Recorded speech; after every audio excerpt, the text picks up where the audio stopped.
Seconda corsa, premio Capriccio Fa, è la Gentleman di oggi riservata a cavalli anziani a reclamare.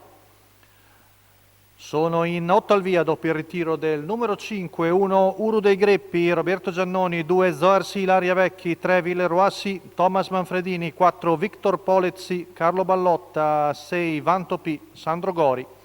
In seconda fila 7 Ursus TFT, Filippo Monti, 8 Uppercut C con Patrick Romano al posto di Mine Zanichelli, 9 Rotocat, Maddalena Varsori.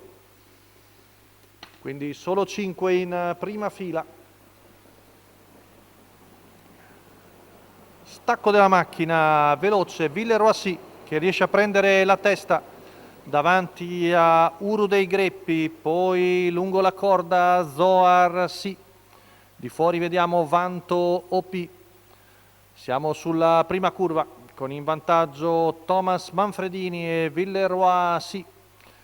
Già in rallentamento, 15-17 i primi 200 metri. Rimasto di fuori Vanto P con Sandro Gori che va subito a sondare le intenzioni del battistrada, che vuole correre ovviamente al comando, quindi si adegua all'esterno Vanto P. Intanto arriviamo al paletto dei 400 metri in 31,5. Via del largo anche per Rotocat, mentre in terza pariglia è Ursus TFT, in coda Victor Polezzi.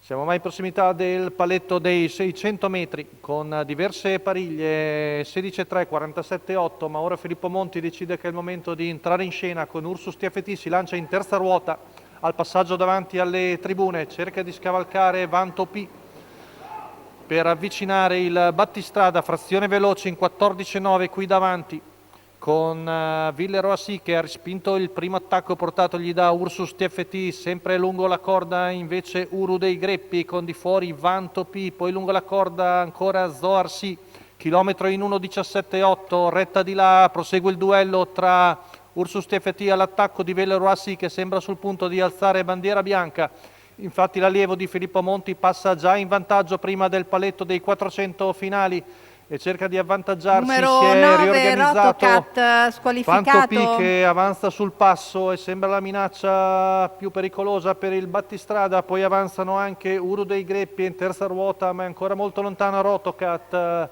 Ultima curva passata in 15-6, retta d'arrivo, in vantaggio Ursus TFT che deve difendersi da Vanto P che prova a buttarsi di dentro, ma ormai Ursus TFT ha partita vinta e cerca di difendersi dall'ultimo guizzo di Vanto P al terzo Uru dei Greppi a precedere Uppercut C. 1.17.2 la media al chilometro, vittoria ancora per Filippo Monti, stavolta per Lorenzo Baldi, la scuderia Team Fire Trotter, la vittoria del 7 anni da uranometro in percorso d'attacco, è passato ai 400 finali e poi si è difeso molto bene da un comunque valido Vanto OP al terzo Uru dei Greppi.